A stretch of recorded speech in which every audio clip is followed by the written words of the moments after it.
This is the Unscripted Podcast. All right, here's a question for our listeners. Is this one of the ones that gonna make me look stupid? No. If you you have your election party night for whatever office you're running for. I don't know if it's president, you're going to be, the mayor of your town or whatever it is. Who do you invite to come with you? What do you mean? Like to your party? Yeah, to your party. Who do you invite to come to your party? Because those people are going to be there for if you get elected, they're your entrance. They're your entrance party into this new thing. And so who would you have come along? You say that, and that reminds me of such a funny story. Because today, I'll let you tell your story. But today we're talking about Jesus' entrance party. Yeah, and who got invited to the election party? When you have to get a clearance to work where I worked at, and me too. And but mine was a pretty intense clearance, Mine was too. And so when you went through the DOE and mine was better. No, I'm not trying to argue that. I'm just saying that it took 11 months to get my clearance. I understand. That's maybe because of your criminal record. Well, Jesus took care of all that. Mine took 13 months. But what was funny when they did it, because they go back and they do everything. Absolutely. I mean, they go back. They were asking my neighbors when I was a kid questions, and so this guy was sitting at the lunch table, and he was like, he's so funny. He was one of those guys that was always like, everybody kind of runs on this groove. Well, he kind of ran on this one. You know what I mean? He was kind of beside you, but like different wavelength always. And this was the moment. Was he going like far right or far left? No. He was just like I know y'all on this path, and I'm going to go the same direction y'all going, but like I'm going to just use this road over here. Oh. I'm going to climb through the briars, instead of going down the. He didn't want to step on any mines? I don't know. Is he more criminal type?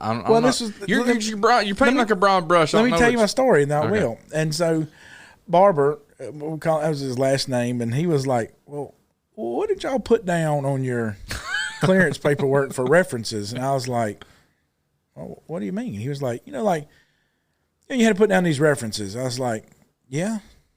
I was like, well, I put down like, friends and like our preacher and one of our elders. And he was like, huh, okay. And I thought, he answered that real weird. And I said, well, who did you put down? And he was like, he started naming off a couple people. Well, one of them he named off was the mayor of our town. Mm. And I was like, do you know him? He was like, no.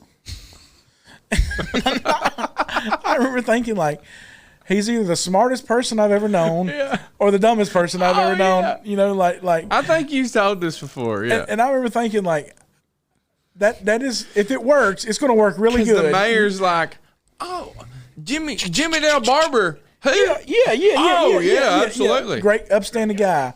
Mom and Daddy. Contributed $15 to the campaign. Yep, exactly. Mom and Daddy, great people.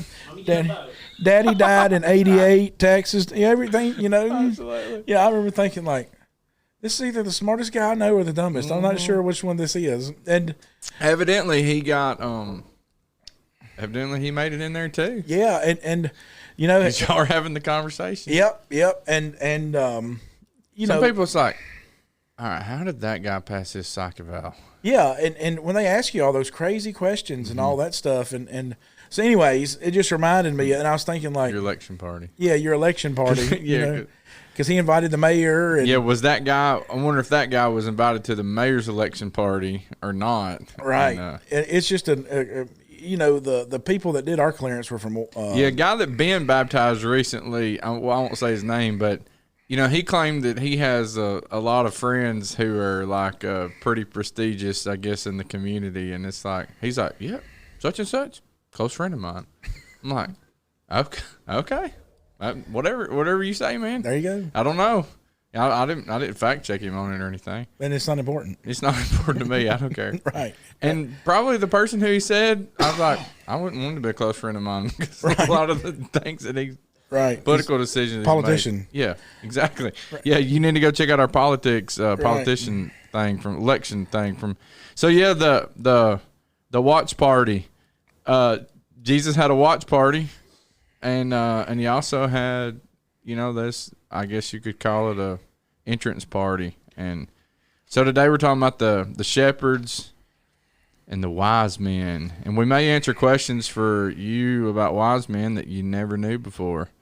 Well, you do such a good job explaining this, and well, let's talk about shepherds first. okay, what do you want to talk about shepherds for? Well, because they were the first ones, and it's like, who would you invite to come and see you? And you would think, okay, Jesus, King of the world, gonna do all these prestigious, amazing things, take away our sin. He's gonna resurrect from the grave. And who's he gonna invite? Who's he gonna have with him? And it's amazing how God works, that he picks shepherds to come identify the lamb. And that's an interesting thought. I never thought about that. And of all the people in the world that could come and go, okay, there's the king. Let's go worship him. Let's go see him. And, this will be a sign to you, is what the angel said. You will find a babe wrapped in swaddling cloths, lying in a manger. I heard a friend of mine say this once, who did a lot of study on shepherds and lambs, and I couldn't ever verify this. So I'm going to speak like kind of from a politician, but I'm going to give you a disclaimer, not just say it as truth, but not lie. Yeah. But he said, you think about this, the number of lambs that they had to sacrifice a year, and I did count that up. If it was one house, I mean, it's crazy how many lambs. And you think about, a lamb in the morning, a lamb in the evening, all these weeks and all these feasts and all these things. And so they had to prepare a whole lot of lambs, and raise them up every year from their flocks. And if one of those lambs get something, wrong with them, they're out the pot. Yeah, and so I guess those got ate. Yeah, they got ate. They were in the pot. But they weren't in the sacrifice pot. Right, they weren't in the sacrifice for sins, and they weren't in the morning sacrifice and the evening sacrifice. So, right. Anyways, he just said that when a lamb was little and it's born, and they see that it would be so precious, like to keep other animals, whenever they would actually have them hemmed up, not out in the fields when they're birth, but when a mama would birth one, he said they would be so precious that they would sometimes pick them up and place them somewhere so they didn't get stepped on, so they didn't get a blemish on them. And he said, I wonder how many of those got placed in a feeding trough in a manger to keep them safe. And so, anyways, he just said, this will be a sign to you. You'll find a babe wrapped in swaddling cloth, lying in a manger. He went on to say that they would wrap them in swaddling. I couldn't ever find any full. So if any of our listeners have anything on that, hit us up about it if you have any facts on it or references. But that's neat, though. I mean, God, he picked shepherds to come first, and really that's what the Lord left to guide his people, with shepherds, and that's the entrance, and that's the exit plan. Well, it's in Luke 2, it gives the account. It says there was in the same country shepherds living out in the fields, keeping watch over their flock by night. Probably wasn't December. Exactly. So, but that's you have these shepherds. They're living out in the fields, and you imagine those guys out there. It's like another born night. I mean, you think about how many songs David wrote, and how good he got with a slingshot out there. Exactly. Sneaking in caves. Yeah, dreaming about warfare and everything, and then boom, all of a sudden, man, the sky gets split, and it's neat too to think about. The way that the Lord was announced is the way he's going to announce his coming too. Say that in the sky. Yeah.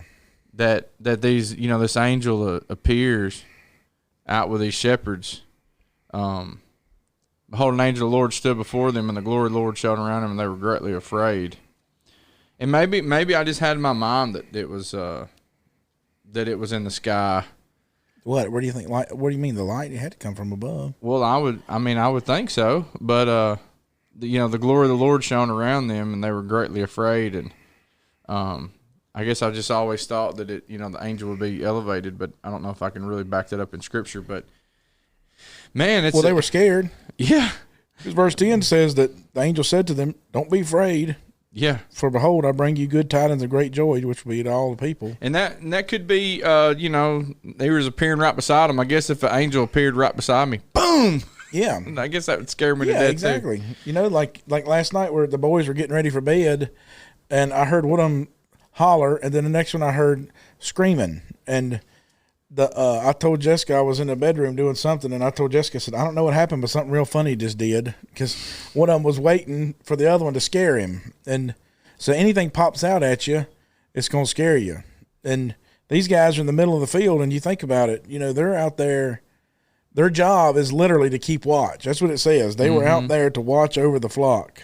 And so these guys are out there in the middle of the night looking for danger. And so they're going to be on guard, as it were, and this angel shows up around them. And what does he tell them? It's okay. Don't worry about it. Yeah. I've got good news. So, well, let's just read it right quick, and we'll expound on this for a minute. So this is that night. There's definite evidence that it's a different timing with the shepherds versus the wise men. Well, this is the same country. Yeah. This is what's interesting. It says the same country. And while you're doing it, I'm going to look up the word. I want to just see the word country and see what exactly it means right there. Yeah, and so this, the word babe, you'll find a babe. She brought forth her son, wrapped him in swaddling cloths, laid him in a manger because there was no room for them in the inn. And then the same country, we see this, but you'll find a babe. And that babe, that word is... Verse 12, this will be a sign to you. You will find a babe wrapped in swaddling cloths lying in a manger. That babe is an infant in the original language. It's a very, very young. But it's also the same word. The babe that leaped in Elizabeth's womb is the same word. That's neat too, isn't it? Yeah, so God Life in the womb. Yeah, God refers to the baby in Elizabeth's womb as the same word as seed, that he uses with Mary. When he talks about the seed that's in Mary, which we talked about it some last week, conceived of the Holy Spirit. Yeah, Luke 1:41. It happened when Elizabeth heard the greeting of Mary, and the babe leaped in her womb. Yeah, it's the same word that used with Mary, that your seed, the seed that's in you. And he's talking about, like, I don't know how to say this without sounding irreverent. Yeah, but the little peanut looking zygote. Yeah, right, zygote baby. Yeah, and same things. Anyways. Yeah, so that's the infant. Whenever you get over to Matthew's account, when the wise men come around, they come to see Herod. They didn't come to see, they came to Jerusalem first, and it says, where's this child? They went when they saw the child in the house. And so there's a couple different settings there. And so there's some myth busters for you. The wise men probably didn't show up the same night. These guys, the word there means chora, and it just literally means, or Korah, actually, and it literally means the space lying between two places or limits. And in the same country? Yeah, in the same region or country. And so these shepherds are close. Yeah, the shepherds are close. They're somewhere in proximity. Yeah. And so... And I'll get into the wise men thing in a minute too, but anyway, so they see this babe. So now they were in the same country, shepherds lying out in the fields, living out in the fields, keeping watch over their flock by night. Behold, an angel of the Lord stood before them. The glory of the Lord shone around them, and they were greatly afraid. And the angel said to them, "Do not be afraid, for behold, I bring you good tidings of great joy, which will be to all people." Man, it's amazing. "For there is born to you this day in the city of David a Savior, who is Christ the Lord." Think about that. There's a prophecy of the Gentiles in verse 10. To all people. What a blessing. So, we were talking about this last night I had a Bible study here with some of our members and a lady that's not a member of the church. And we were talking about this scenario in John 3. And so if you stop and start thinking about, like, it was God's plan always for the Gentiles to be in the church. Mm-hmm. And if you start thinking about that and you start reading the narrative with this mindset that I'm not reading necessarily the history of the Jews, or I'm not reading necessarily, sometimes if you read with a focus, in other words, right? If you're reading with looking for something, and I don't mean to to jump out at you. Yeah, I don't mean like look for a reason to drink alcohol or something like that, right. but we're just stalling your mind. Yeah, well, you talked about this a few weeks ago, looking at David and his family. Yeah, exactly. Those things are jumping out at you. Yeah, so John 3, when Jesus is having this conversation with Nicodemus, and, Nicodemus, he's saying, he starts out, Master, we know you're a teacher of the law. I mean, we know God is with you, for no man can do these things unless God be with him. And, Jesus, like you talked about, was it you or Tom Sunday that talked about this a little bit? But you think about this conversation that Jesus is having with Nicodemus, and Nicodemus is really expecting a king like David to come in and overthrow Rome. Yeah, they all were. And think about this, like if you I like to read a lot, and if you go back and you read our history, near modern history, religiously, so every group of people that before us, like during World War II, they were saying that the Panzer tanks were this prophecy and revelation of the belly of the beast. Wow. And then you roll forward to like maybe my grandparents' generation in the 70s, when they were kind of in their prime, I suppose, maybe our age then, or maybe our parents' age. And they thought that in the 70s and 80s that it was going to, that it was the Russian helicopters or maybe the Black Hawks helicopters, this belly of the beast, And so you look at when Jesus is having this conversation with Nicodemus, and this idea that Nicodemus is expecting, okay, I know that when Messiah comes, he's going to restore all things. I know that he's going to set up this kingdom, in Daniel 2. And they were right in understanding that it was during these kings, right? These kings in Roman, the Roman Empire. So they were right in not expecting these things. But the conversation Jesus has with Nicodemus, and he starts his conversation about like, Nicodemus, you're a teacher of the law, and you don't understand these things. And you're missing the point, Nicodemus. That's why he goes through this idea that you got to be born of water and the Spirit. You got to be born again of your thinking. Your thought process got to change. And so when we think about John 3 and verse 16, it's the golden text of the Bible, right? Yeah. But if you look at it in context, it's this helping Nicodemus understand something fundamental about what God's plan was. And that is, Nicodemus, you're still expecting a kingdom for the Jews. And not everyone. But God loved the world. Right. God loved the world. So this is a completely new thinking to him. And so when these shepherds that are in the field, these Jewish shepherds that are out here tending their sheep, when they hear this thing, I mean, this is all new stuff for them. I mean, like I was thinking about this verse right here in 1 Peter chapter 1 when we started talking about this, and the angel shows up, and it's an interesting thing because it's almost like you can hear the excitement in his voice in the angel, right? Oh yeah. When he's telling this thing, like so. In 1 Peter chapter 1 and verse 9, it says, of this salvation prophets inquired and searched carefully, who prophesied of the grace that would come to you or us, searching what manner of time.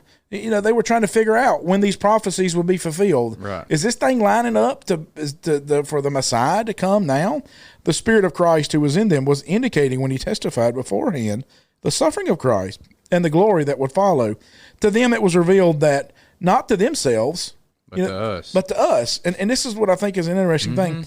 They were ministering these things which now have been reported to you through those who have preached the gospel by the Holy Spirit sent from heaven. So, he's saying like these guys are using these prophecies to help you understand that Jesus, not that he existed, but why he existed. And this is the thing I was thinking about, things which the angels desire to look into. They didn't know the plan. Yeah, the prophets nor the angels knew the plan. And you have today an amazing thing. When you have the Bible, when you have the full written word of God, you have things that God concealed from his messengers from his holy angels and from his prophets. Yeah, so things they were talking about, and the angels didn't even know all these things. So you wonder when this guy shows up, he's like, "Listen, man, I'm telling you, like I know y'all were stumped on this, so were we." I bet you them angels were doing push-ups and running marathons with their wings, saying, "I'm gonna be the one who's gonna get there first to tell these shepherds." Absolutely. Because then suddenly there was with this angel a multitude. Yeah. So this guy was the fastest. Yeah, exactly. So it wouldn't have been me or you, Chris. Right. It would have probably been Ben. We could have throat chopped Ben though. Yeah, you right. know? Gotta catch me first. Gotta catch him first. But So Luke 24. Luke 24. Yeah, Jesus talks about these things to his disciples right before he sends back to heaven. All right. Then he said to them, "These are the words." 24 what? 24:44. These are the words which I spoke to you while I was still with you, that all things must be fulfilled, which were written in the law of Moses, and the prophets, and the Psalms concerning me. And he opened their understanding that they might comprehend the Scriptures. And he said to them, Thus it was written, and thus it was necessary for the Christ to suffer and to rise from the dead the third day, and that repentance and remission of sins should be preached in his name to all nations, beginning at Jerusalem. And you were witnesses of these things. And so he says, all these things were written in the Psalms of the prophets.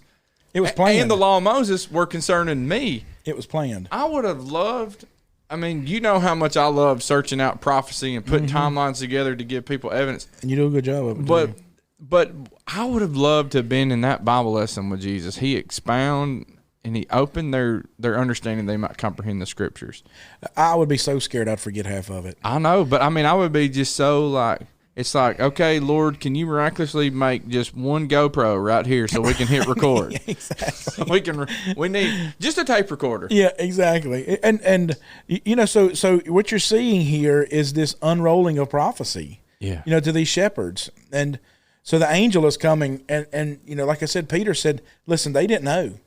And now here all of a sudden, boom. They desire to look into it. And that's a blessing for you today when you open your Bible and you can read these things and you have the New Testament revealed.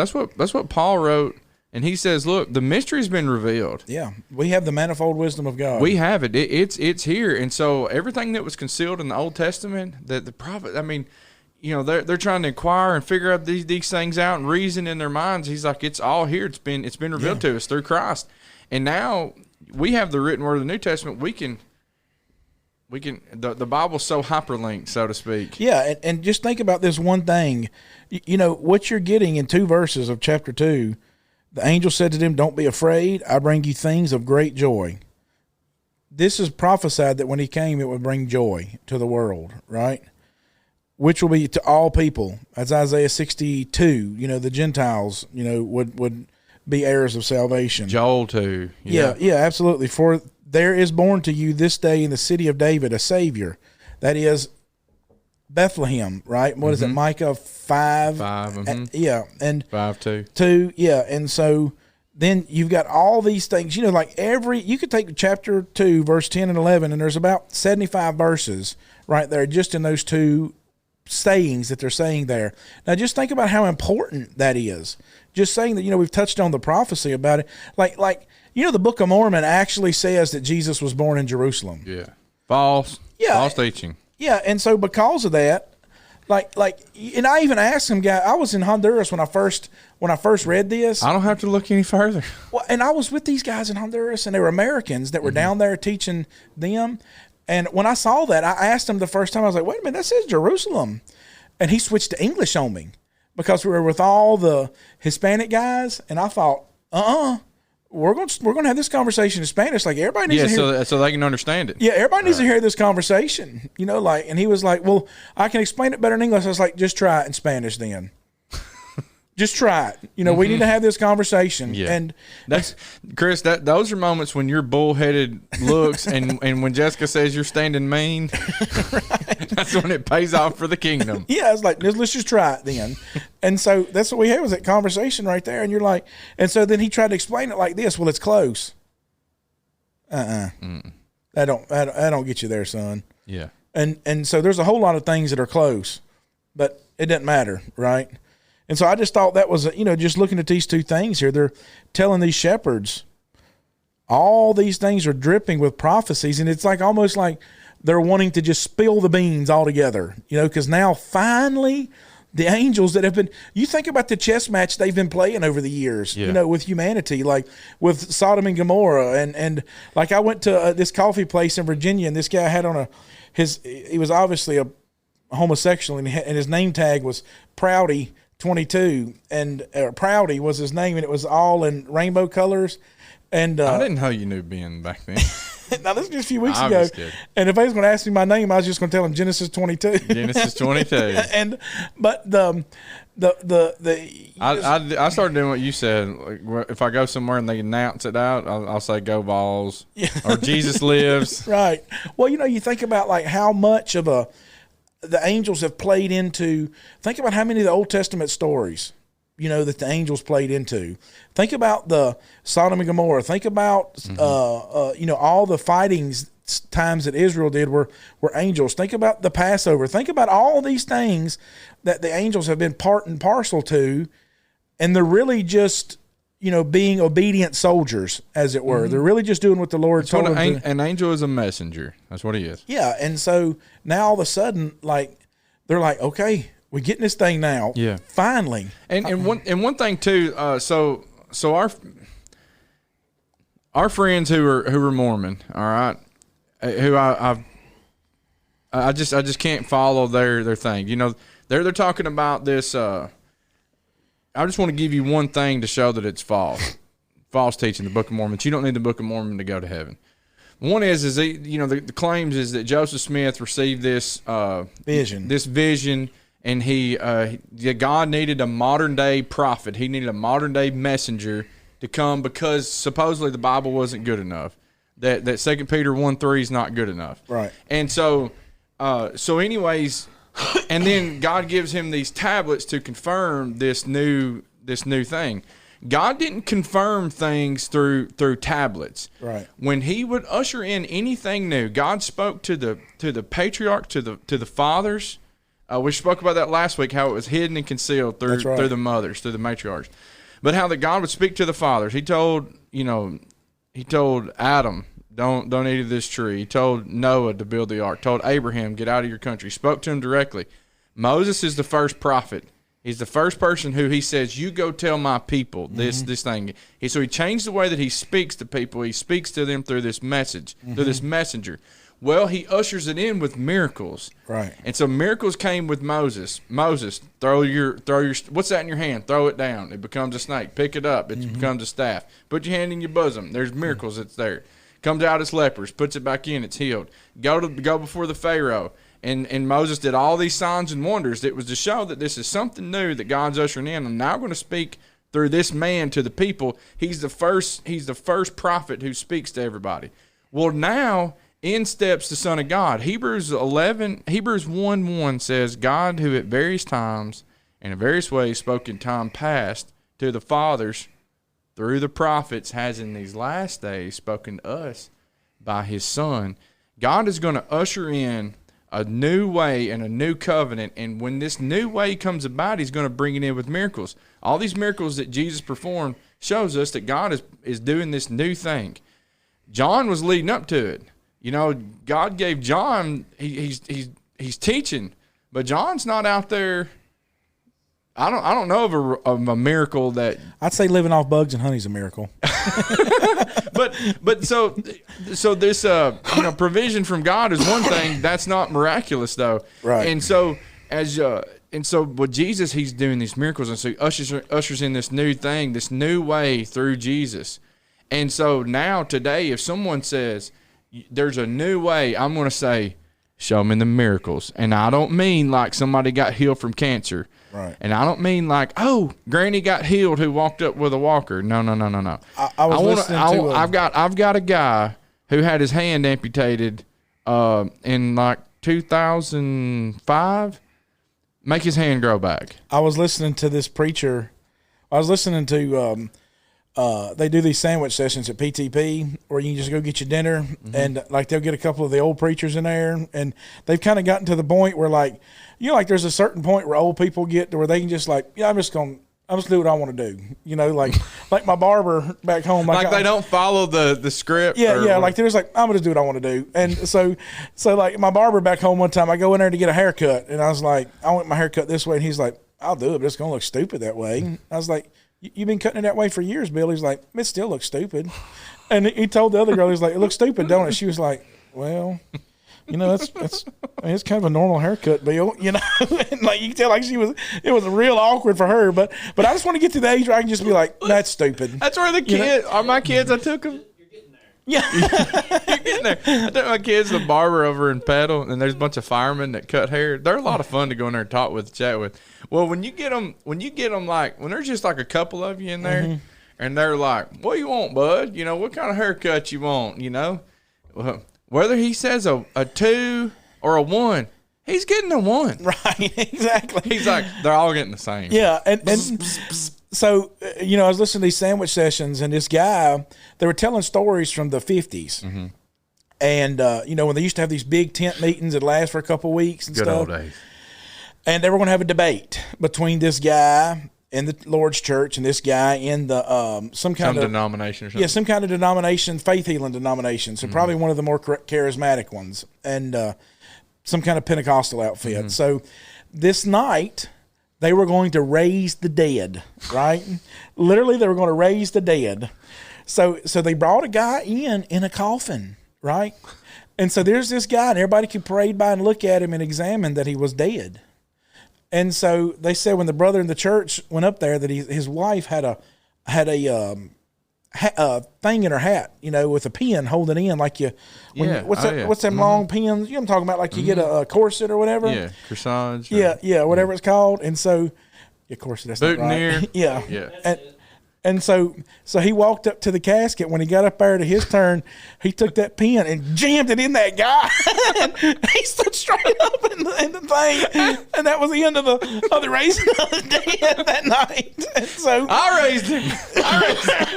And so you're right. Like, let's see something like that. Let's roll a casket in. Show me the full-fledged miracles. Right. I want to listen to the guy who died in the shootout. Yeah, exactly. Joseph Smith. Yeah, exactly. He died in a shootout.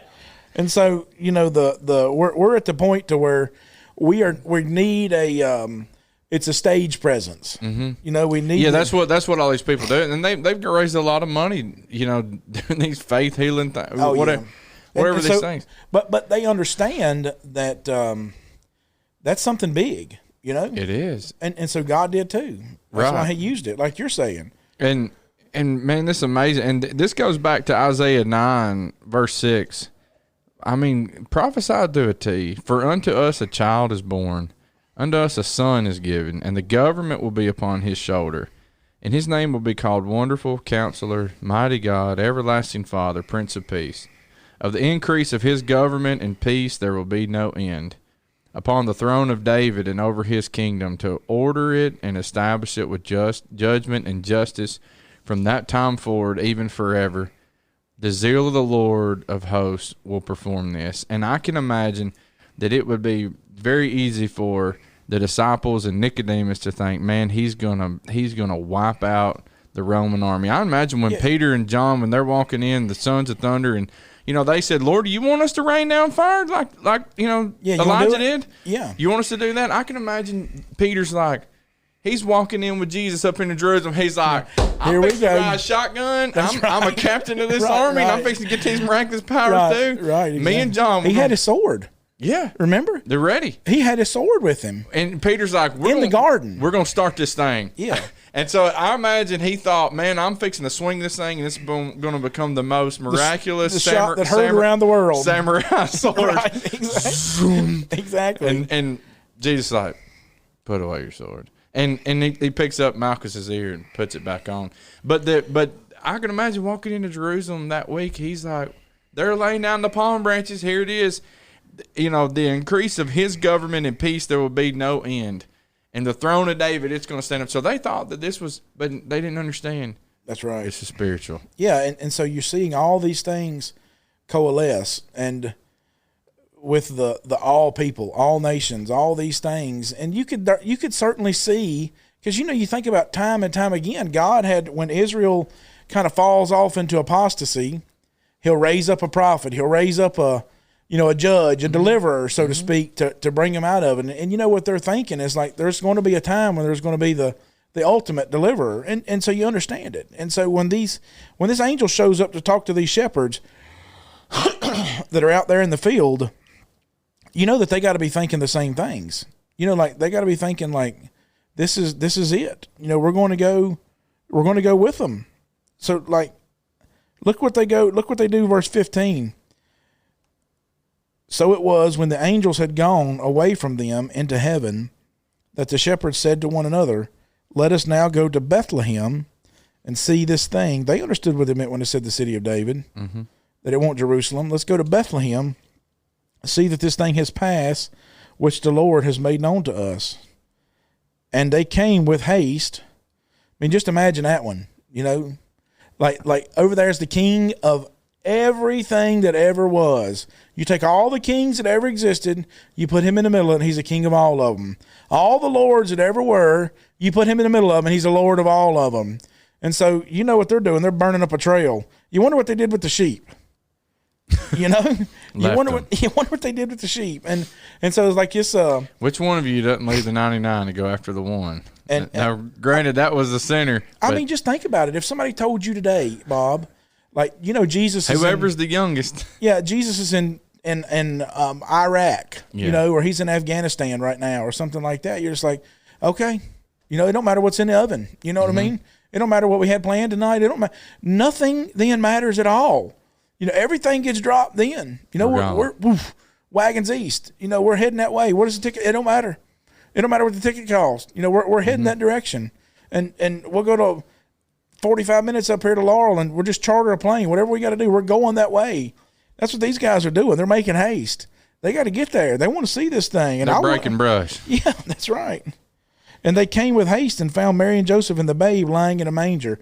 So this is this is a very what do you want to say, like a short expanse of time that's happened here. Yeah. I don't know if it's the same night. I don't know if it's the next day. Like a couple days later. All evidence in the scripture says that, man, this is close. Yeah, that's what I'm saying. Like they're burning a trail up to get there. And so now because they say they're going to Bethlehem. Now when they had seen him, they made widely known the saying which was told to them concerning this child. And all those who heard it marveled at all those things which were told to them by the shepherd. But Mary kept all these things and pondered them in her heart. Then the shepherds returned, glorifying and praising God for all the things they had heard and seen, as it was told to them. Isn't it interesting that we get all the stuff that's kind of told to the shepherds right there in one little snippet, and you wonder if they're kind of putting together all this prophecies themselves, trying to say like, this is the one the Messiah, what were they saying? But in verse 19, it says, Mary kept all these things and pondered them in her heart. It's almost like she's trying to figure out that she knows there's something bigger than what they're talking about that's going on here. That these shepherds are here talking about the Messiah. Well, they're right. But we talked about Mary last week, and it's interesting that she does that a lot. She keeps these things and she ponders them, and this, but also too, like, you would think if you're going to get somebody to stand up on your behalf to go tell people to validate you, who are you going to pick? Well, you think a king's going to get, who you going to put down as your reference, right? Right. Mayor of Alta Vista. Put the mayor of Alta Vista down. Who did Chris put down? He put down his preacher, show that if something come up on his criminal record or past record, it's like, no, this guy's rehabilitated. Right. He's a changed man. Changed man. You don't put down somebody who, I guarantee you, people don't do this. They don't put down the last person they sold a car to, or somebody they threw hay with. Yeah, that's what we're talking about with shepherds. Yeah, somebody that you gathered up hay with, or somebody that you was on a hay wagon with. And you look at the Lord, like he could have picked a doctor, a lawyer, a scribe. He could have picked a Pharisee to go and to announce to everybody, we have seen the chosen one. And he picked shepherds, and they made it known. And you just think about how much word spread, and but it was spread amongst the people who the shepherds would be interacting with, the commons. Yeah, the common man. Common people. I mean, that's who he came for anyways. I mean, not that he didn't come for everybody, but, the Bible tells us that has he not chosen the poor of the world and not the proud, not the rich? It's not that God didn't choose the rich, right? It's not that God didn't say the rich aren't worthy, but those are the ones that's going to be the hardest to come to these conclusions with. And you just see humility written all over every bit of this. yeah, I mean, like, don't you think that these guys sat around in the field and talked about these things? Absolutely. I mean, it's not like they're going to have they're not going to have Twitter. Yeah. I mean, the only literature they're going to have access to is the scriptures. Yeah. So what do you think their conversations would have been talked about as Jews, especially this Jewish people that are quote unquote living under the oppressive thumb of Rome right now? And so, they're probably sitting around in the fields talking about when Messiah comes, I think it's going to be like this. When Jesus, when the anointed one comes, I think that Rome will be overthrown like this. And, here he comes. Oh, he's going to bring justice. He's going to bring all these things. And Yeah. they're like, finally, he's here. And so you imagine, roughly 30 years later, like, they're excited still about the Messiah, but it's kind of like going, well, they said that he's here, but, like, nothing's happening. And, Yeah. and then next thing you know, Jesus starts calling the common man again. That's right. The fisherman. Anyways, he starts calling different people to come and follow him of all different walks of life, and then starts performing miracles and setting things right. And before that, John's out there getting everybody together. So, but the Lord, he picked shepherds to come see him, and they're the ones who go and tell everybody first. So let's talk about the wise men now. You do a good job explaining this. Let's talk about the wise men and kind of some of the origins of this. Well, this is with my little 3-pound brain, but somebody asked me this week, they're like, they asked in a group chat, they're like, so how many wise men were there? And another Men. yeah, how many wise men were there? Right? Men. Yeah. Yeah, and so of course our little kid plays show there's probably 3 or whatever, and there's 3 Blow mo gifts. Jesus. Chinese blow mo Chinese Jesus. blow mo Jesus. Yeah. Yeah, and it's a you got these Don't we equate that because of the gold? because the gold, frankincense, and myrrh. That's what I was thinking. How do y'all say myrrh? Myrrh? Virginia? Myrrh? Myrrh? I didn't Yeah. know. How, I didn't know if it was Myra or something. No, but I'm going to just tell you, Sunday you said malady. My lady. It's malady. Listen, it was a joke because that's what Andrew Lott had said in a Oh, okay. Bible study before. Oh, okay, because I whispered to Jessica, I was like, Bob just got himself into a malady up there. Yeah. He's like, my lady. And so that's why I said that. Okay. And then I repeated it. I was like, I better make sure that Yeah. it's just those funny things. All right, so this you think about these wise men. So first of all, they go. The question is, one is like, where did they come from? The East. The Bible says the East, and so wise men is when you look at this original word for magi or wise men, it's a name given by the Babylonians or the Chaldeans, Medes, Persians, and others to the wise men, teachers, priests, physicians, astrologers, interpreters of dreams, soothsayers, and sorcerers. These are, and so you think, okay, well, these people said we saw the star, right? We saw a star. So as they come to Herod, wise men came from the east. They come to Jerusalem. Now you think about this for a minute. They come in to Herod, the king, and they said, "Where is he who's been born king of the Jews? For we have seen his star in the east and have come to worship him." Now, this is a vicious dude, too, man. Dude, I mean, Herod is a nasty creature. I mean, after Alexander's, kingdom kind of breaks up into 4 parts. yeah, Alexander the Great. Yeah. Mm-hmm. And, Egypt kind of ends up with the Jerusalem, the Judean or Canaan, whatever you want to call it, area. He's allowed to be king, but he's not the technical. Yeah, it's kind of a weird word. It's like we say Wales is a country. Well, it's not really a country. Scotland is a country. Well, it's not. In our terms, they're a state. Yeah. Because they don't have a seat on the UN Council. They're not recognized as a country. They're a sovereign nation. Well, just like Mississippi or Virginia or Tennessee is a sovereign state. And so these guys are, Herod is a king he's kind of like the governor, of this area. But king just sounds so much more proud. This is the guy that had executed his wife, executed his mother-in-law. Yeah, one of his wives, right? Executed his 2 sons, from her. And I was reading about him the other day too. He got a whole group together of the Jews, and he had gotten real, like, as you said, vicious, but also like it was all about me. Mm-hmm. Like if he would have had he was just real, I don't know the right word to say here, but he was just disgruntled. Mm-hmm. And he thought, nobody appreciates me, and I'm getting close to death. I'm sick. And so nobody's going to cry for me whenever I'm dead and gone. And so I'm going to give them something to cry about. So he gets his sister together, and he gets all these Jewish leaders together at this arena. And he's going to try to kill all of them. And he tells his sister, I'm going to kill them all. That way they'll have something. Their families will have something to cry about whenever I'm gone. And then word gets out, and then it ends up not happening. About Josephus wrote about that. Yeah, I mean, there's just I'm telling you, like, this dude is vicious. Well, and we see that children are killed all in Bethlehem. Now Bethlehem's a little humble city, right? And they just said that probably the population then was probably around 1,500, and so they said boy to girl ratio. There's probably about we think, well, there may be 300 or 400 kids. It's probably about 24 kids total, and probably about 12 boys were probably killed.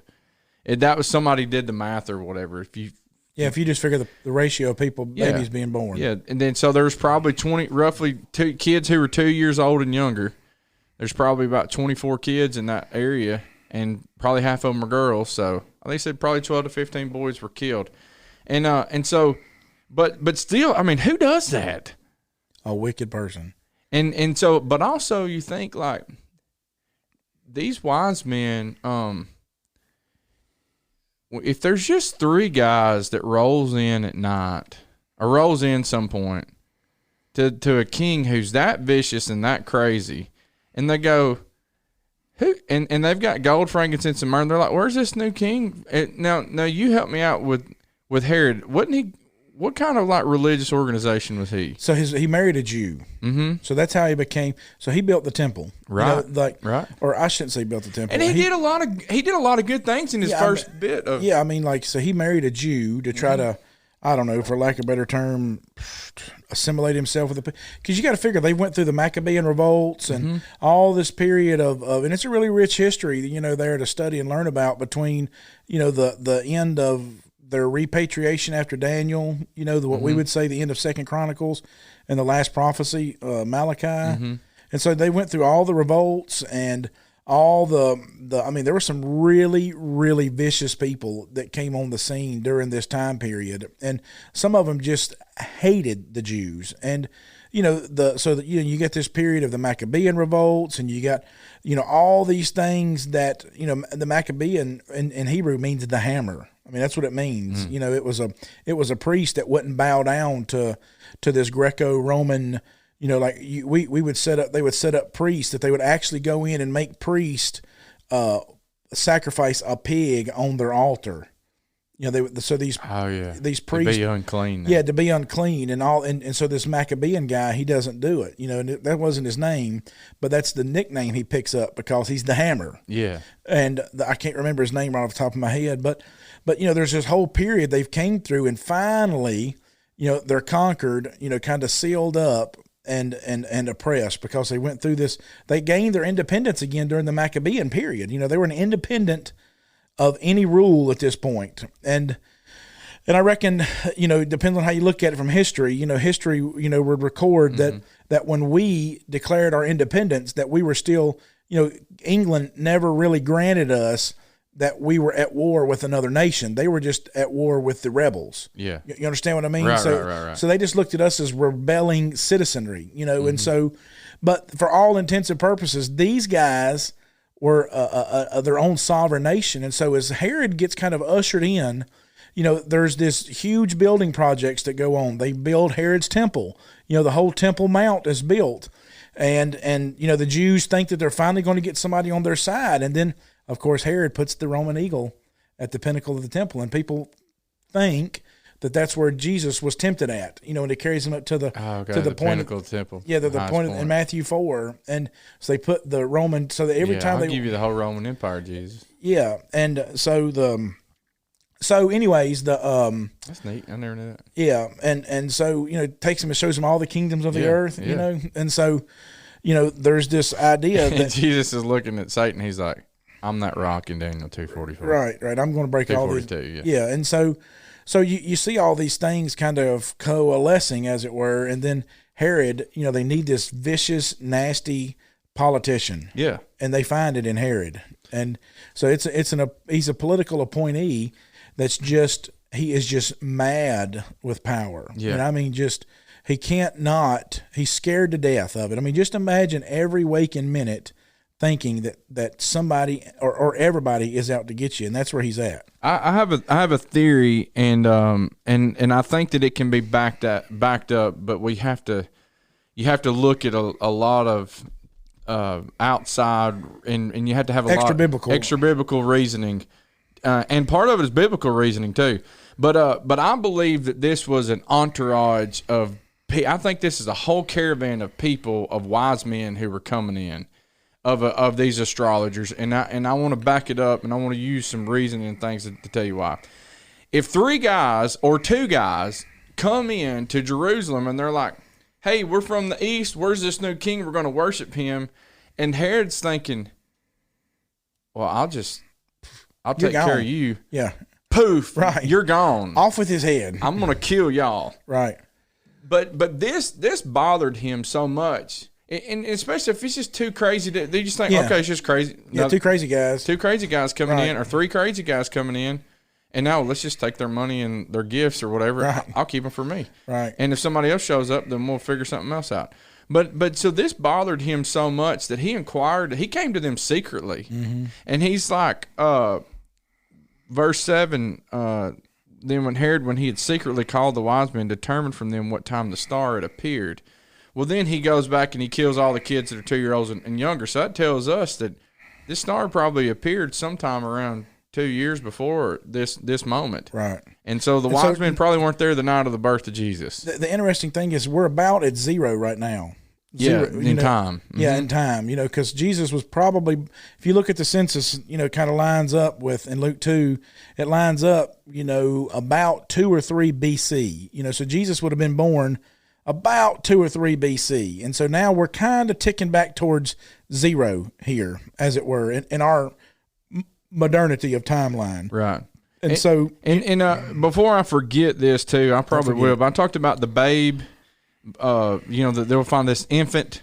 Well, in verse 11, verse 10, when they saw the star, they rejoiced with exceedingly great joy. And when they had come into the house, they saw the young child with Mary, his mother, and fell down and worshipped him. They opened their treasures, presented gifts. First of all, they're coming into a house. There's not mangers in a house. Right. And then they see this. They saw the young child. Right. And this word child is toddler. Mm-hmm. And so they're in the original language. So, anyways, going back to this thing, Herod didn't execute a couple of guys. Let me ask you a question. I just caught this when I was reading it. Maybe you can help me understand this. But in verse 3, it says, when Herod heard this, that they've come, he was troubled, and all Jerusalem with him. Why do you think Jerusalem was troubled? If it's just 2 or 3 guys coming in, it's no big deal. But what's this huge caravan of people? What are they doing here? Yeah, so you think that the Jerusalem was troubled because there's a pile of people coming. And absolutely, and this, and I haven't looked at this. You might search the Greek word for troubled, because sometimes we don't know what. Sometimes it can mean different things. Like they're just, hey, I'm alarmed about this, or where we think troubled would mean like, oh, I'm devastated about this, but it's Right. I'm just, hey, this is what's going on. This is trending right now, or this is, I don't know. But all of Jerusalem knows about this. And so if just kind of three guys quietly coming in. It says to agitate, trouble, movement, to cause one inward commotion, to take away his calmness of mind and disturb the equanimity. If it's just three guys coming in with three little gifts, you think that's going to trouble all of Jerusalem, the whole city? No, I mean, you got to figure too that Jerusalem, it's the city proper around. Yeah. And so there'll be thousands upon 50, 75, maybe 100,000 people living in Jerusalem. So three guys showing up, Probably not. yeah, with one camel. So that's the kind of the first couple of things there. One is Herod's troubled, then all of Jerusalem's troubled. Then the next thing is this word wise men, it originates over in the book of Daniel. And if you got a biblical search engine or whatever, or app or whatever, you search the word wise men, you're going to find it a lot more. You're going to find a whole lot in the book of Daniel. And we see the Bible just says from the east, and Are we going to a certain chapter in the book of Daniel? yeah. When you I think it's like I have to find it. This is where I'm bad about these things, Chris. I don't remember. I'm such a sight person. You look at Daniel 2. Okay. Verse 12, the king was angered. Remember, Nebuchadnezzar had this dream, and nobody could understand it. Yeah. So this reason the king was angry and very furious, and gave the command to destroy all the wise men of Babylon. Well, verse 24 of Daniel 2, then Daniel went to Arioch, whom the king had appointed to destroy the wise men of Babylon.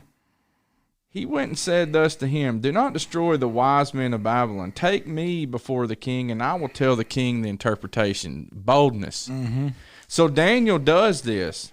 Daniel tells him about this whole thing. You've talked about this, and during these kings, God is I like Daniel 2:45, but as much as you saw the stone which was cut of the mountain without hands, and that it broke into pieces the iron, the bronze, the clay, the silver, and the gold. That's Jesus, the church establishing it. The great God has made known to the king what will come to pass after this. The dream is certain, and its interpretation is sure. 46, then King Nebuchadnezzar fell on his face, prostrate before Daniel, and commanded that they should present an offering and incense to him. The king answered Daniel and said, truly your God is the God of gods and the Lord of kings, and a revealer of secrets, since you could reveal this secret. Then the king promoted Daniel and gave him many great gifts and made him ruler over the whole province of Babylon and chief administrator over the wise men of Babylon. Also Daniel petitioned the king, and he set Shadrach, Meshach, and Abednego over the affairs of the province of Babylon. But Daniel sat in the gate of the king. Now, Daniel is a nobody who's a Hebrew slave at this point. God uses him to interpret the king's dreams, and he saves all these wise men. I don't know if some got executed or not, but so you can imagine. So now he's placed in charge of all these astrologers, and this is what 500-600 years, roughly 500 something years before. So we're probably around this time period would put us around 575. 586 is when they come in, and Daniel and him kind of Babylon rebelled against the Assyrian Empire in 626. 586 is when they finally. That's the last straw with Jerusalem. Right. And so sometime after 586 is when we're Daniel in captivity. And so I forget how the kings line up after that in my mind. But anyway, so Daniel's placed in charge of 6 centuries of wise men, right? And so it says that wise men came from the east. What's east of Jerusalem? Babylon. Right. And so if you do a search today, and roughly these wise men would have traveled about 1,000 miles roughly. And let's lay a little bit more groundwork with what you're going to do. When Israel repatriates, there are some that stay. Yeah. You understand what I mean? Stayed Like- in the Babylon area. Yeah, the Persian king, the Persians take over Babylon later on. Yeah. And then the Persian king, Artaxerxes Yeah. says, hey, y'all can go back now. Yeah, and so, under various ones, whether it's, Cyrus or, however you want, look at the breakdown of it. Some of them are like, we've been here so long, like we don't even speak Hebrew anymore. We just, we've got a pretty good life built for us over here in Persia. Nehemiah stayed. Yeah, we're going to stay. He was a cupbearer of the king. Yeah, and so some of these guys are going to stay. So they're going to, you think about this, like Daniel would have access to all the scriptures too, because like in Daniel 9, when Daniel 9, he knows that, he uses this, he says, when the 70 weeks that Jeremiah had prophesied, I knew that it was fulfilled. I think it's Daniel 9 and Daniel chapter 9 and verse 2. So Daniel had access to all these scriptures. And when he says the 70 weeks, he knew that Jeremiah was talking about 70 years. So now you're going from Daniel, you're spanning some 80, 90 years of Daniel's life in the book here. So that's almost 100 years of influence. So we're almost to the end of prophecy for the Jewish people. If Daniel comes in at the age of 15, let's just say 15, and that's 586. Okay, let's just say that day one Daniel gets there and this happens and he's 15. That puts us at 500 BC. So you're roughly 100 years away from the last. The last book that was written in the Bible was 2 Chronicles. It wasn't Malachi. The 2 Chronicles was written after captivity. It was a post-captivity book. Malachi was the last prophecy, but 2 Chronicles was the last book. Neat, I didn't know written. that. And so you're only about 100 years from the time that Zechariah and Obadiah and all these guys are, like, we got to get the temple rebuilt. Right. Just think about this, Bob. When they go back to Jerusalem, you never, ever, not one single time for the rest of their history will the Jews ever breathe the word paganism again. They struggled with this their whole lives. The 50 They had to be taken over finally and be put into slavery for 70 years. Jeremiah 29:11, and we'll point this out too. I'm going to let you keep going.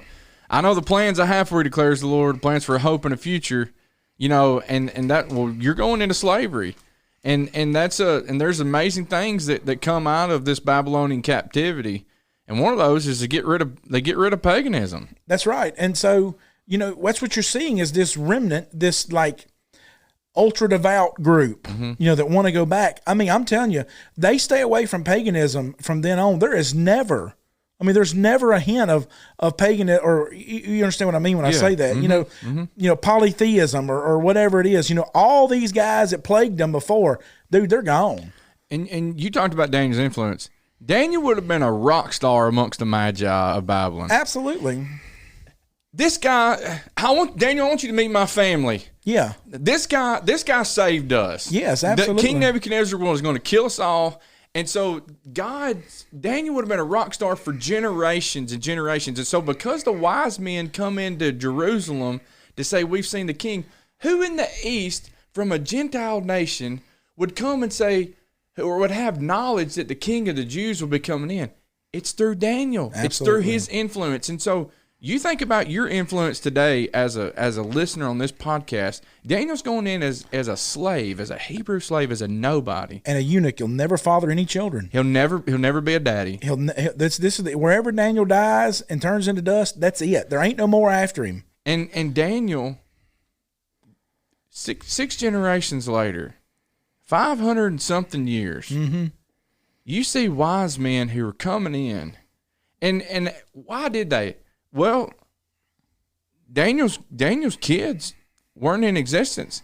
His legend couldn't live on through him. That's right. And so you have all these people who are coming back. Daniel had such an influence on a paganistic society culture that now generations later they're coming in. And so here you go. You think about this. I would imagine these would be some stories. Where are we at now? Back in Daniel? No, this is me. All right. Okay. So I would imagine these would have been some stories that have been told by. Of course, Daniel foretells these things about the church. He foretells a lot of these things, just like what you talked about. Daniel being a rock star, I'd imagine there's some stories of Magi to their kids, and to future astrologers would have been like this. There's a true wise man. There was one who truly was wise among us, who had this influence from this true and living God, who actually interpreted the king's dreams. When the king was going to kill all of us, that true God sent a savior for us to go before the king and to save us all. As our advocate. Save our lives. Yeah, as our advocate. He sent Daniel to do that for us. I would imagine they said, hey, he was the friend of Shadrach, Meshach, and Abednego who did not burn in that fire when the king was throwing them in there. Mm-hmm. The same one whom we saw all these people get killed in these lion dens all this time. They finally threw our friend Daniel in there. Not one lion bit him that night, and he influenced kings of the Babylonians, and he influenced kings later on that were from Persia. This man Daniel, he would pray 3 times to Jerusalem. He would face himself towards Jerusalem. Under threat of death. And under threat of death, and he would pray to this God who sent him and saved us. This dude he's it in Babylon. And for all these years. And so finally they're like, he told us that one day God's going to send forth this king who's going to be amongst the Jews. And now he's going to come in and he's going to save the world. And Daniel talked about this coming one, and then look for his star. Watch for it. And finally they see it. Is there a prophecy of that? I don't remember. Is there a prophecy that there'll be a star? I don't think so. But I mean, they said we saw his star. How would they know it unless Daniel had told them? That's what I'm saying. Like, I'm asking, is that recorded? I don't know. You'd have to look up the word star. And it's interesting that But they said we saw his star. How would they know that it was his star? Yeah, that's what I'm saying. Like how would they know? You know, I mean, Daniel had to tell them, or somebody. It had to be written somewhere. That's what I'm talking. It's an extra biblical thing, but we can draw from a conclusion that there was somewhere they heard about a star. Who would they hear it from? Nobody. It doesn't make any sense to me. They hear it from. They wouldn't hear it from Nebuchadnezzar. Mm-hmm. They wouldn't hear it from Cyrus. They wouldn't hear. They got to hear it from the guy who saved them all. Mm-hmm. And so Daniel's influence living on. We now see his star. And so finally one day we see his star in the east. All right, 3 of us are gone. They're scouts. No, absolutely not. All right, we're gonna send 3 of y'all with all these gifts, and and y'all gonna travel 1,000 miles, and we're gonna see if you make gold. it, and go before this king over there who's killing everybody. Right. I would imagine everybody. It was just like you said with haste. I would imagine every single one of them said, "We're going to see this guy," right? Because Daniel said, I'm not the one. There's going to be a rock. He told Nebuchadnezzar there's going to be a stone that was cut without hands that was going to take care of all these nations. Yep. And so think about then this interesting thing when Herod calls the scribes and all these smart people, right, to inquire these things. Think about what let me say it this way. You know, Nebuchadnezzar makes some stupid mistakes and it cost him, but you know, like Herod, he could look backwards. Uh-huh. Now, he could look backwards at all those prophecies that Nebuchadnezzar were like, whew, I'm safe. You know, it ain't going to be me, you know. And then he goes through the 4 kingdoms that Daniel kind of mentions there. And now here we are, Herod. He's in that 4th kingdom. Mm-hmm. You know, so he's there. He's got this, you know, those things. That's what I say sometimes. You hear me say it. And those things to them were evidence, and to us they're substance. That's Hebrews 11:1. Substance and evidence. Faith is the substance of things hoped for, the evidence of things not seen. It was evidence to them, and now it's substance to us. And so it's the thing that holds up our faith. You know, that's what that word means there in Hebrews 11:1. It's the thing that's underneath. It's the things that aren't seen that hold it up. And so those things become the things that hold up our faith. The same thing that holds up our faith. Mm-hmm. Daniel said, these things will pass. Herod's looking and he's saying, these things have passed. And now here I sit in that time period. And so he's asking these smart people, tell me how these things line up. Those people over in the east, you know, that has sealed the deal for him. And Herod would not have feared. He wouldn't have feared a Babylonian king at this point. That's right. He because the Rome had conquered. Dude, I'm telling you, like Rome, I'm telling you, like no army had ever, and still hasn't ever done with the swiftness that Alexander of Macedon or Alexander the Great did. I mean, he dies at 33. Yeah. I mean, and conquered the world at 33, essentially. And so there's nobody, that there's nothing that's ever came on the scene like Rome had. And so this guy, it's not that Herod is worried about some Babylonian. He's worried about his seat, right? He just don't want somebody to take over his spot. You just see this mad craving for power. But in this blessing, just think about what we get to see with God raising up Herod in this thing, that we get to see from Herod the blessing of these wise men then. That we get to see, like you're saying, you can't, what is it, the saying we've said before, you can count the apples, the seeds in an apple, but not the apples in a seed. Mm-hmm. And so here we are, we're counting apples out of seeds now is what we're doing. And so we're hundreds of years later, centuries later. And you think, like, how did this Gentile nation, how did the story keep living for almost 600 years amongst wise men? Substance and evidence, Bob.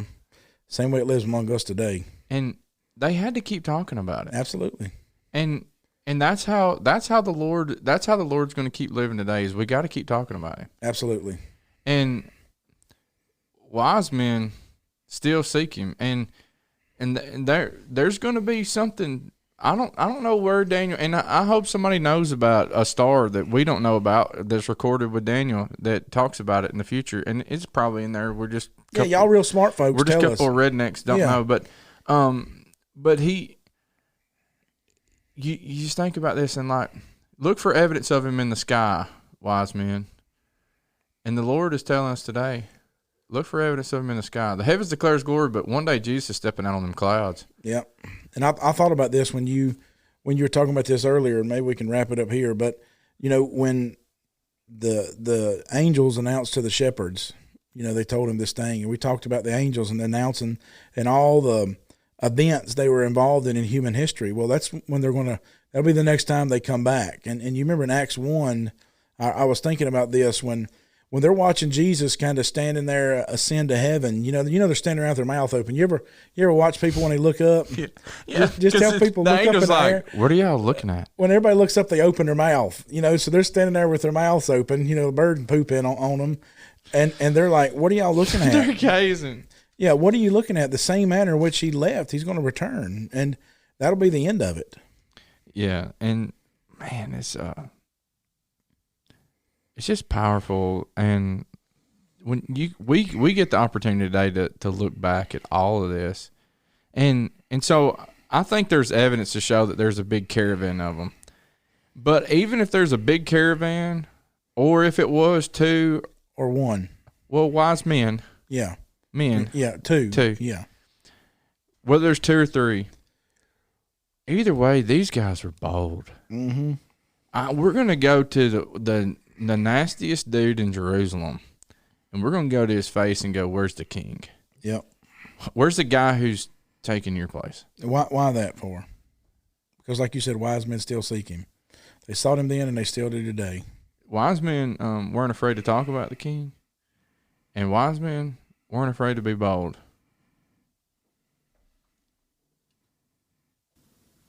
This is the Unscripted Podcast.